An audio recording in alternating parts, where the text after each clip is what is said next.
Hey guys, welcome back to another mini blog. మా యానివర్సరీకి lunch or dinner బయట చేయాలి అనుకున్నాం. బట్ ఆ రోజు సాటర్డే కావడంతో ఇంక సండే అయితే ప్లాన్ చేసుకున్నాం. సో ఇంక లంచ్ కి అయితే మండికి వచ్చేసాము. ఇక్కడ అంబియన్స్ అంతా కూడా సింపుల్ గా చాలా బాగుంది. అండ్ ఇంక సండే కావడంతో ప్లేసెస్ దొరకడానికి కూడా టైం పట్టింది. పర్సనల్ గా నాకు మా హస్బెండ్ కి ప్లేస్ అయితే బాగా నచ్చింది. ఎవరి డిస్టర్బెన్స్ లేకుండా హ్యాపీగా మన పని మనం చూసుకోవచ్చు. అండ్ మేము వెళ్ళగానే ఫస్ట్ ఆర్డర్ ఇచ్చిన మాక్టైల్స్ అండ్ మటన్ సూప్ అయితే వచ్చేసినాయి. అండ్ ఈ మాక్టైల్స్ కి గోళీలు చూడాలాగా గోళీలు అయితే ఉన్నాయి. ఇక్కడ మా హస్బెండ్ గోళీలు కొడుతున్నారు.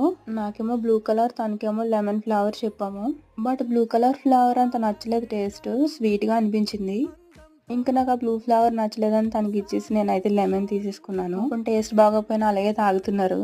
ఇంకా నెక్స్ట్ స్టార్టర్ అయితే తందూరి చికెన్ చెప్పాం. దీని కాంబినేషన్ గ్రీన్ చట్నీ అయితే ఇచ్చారు. అండ్ ఇది టేస్ట్ అయితే బాగుంది. ఆ తర్వాత మేము వింగ్స్ మండి అయితే తీసుకున్నాం. ఇప్పుడు మండికి వెళ్ళినా వింగ్స్ మండి ట్రై చేస్తూ ఉంటాం. ఇప్పుడు కూడా అదే ట్రై చేసాం. ఇంతే ఈ వీడియో. మళ్ళీ నెక్స్ట్ వీడియోలో కలుద్దాం. Bye bye.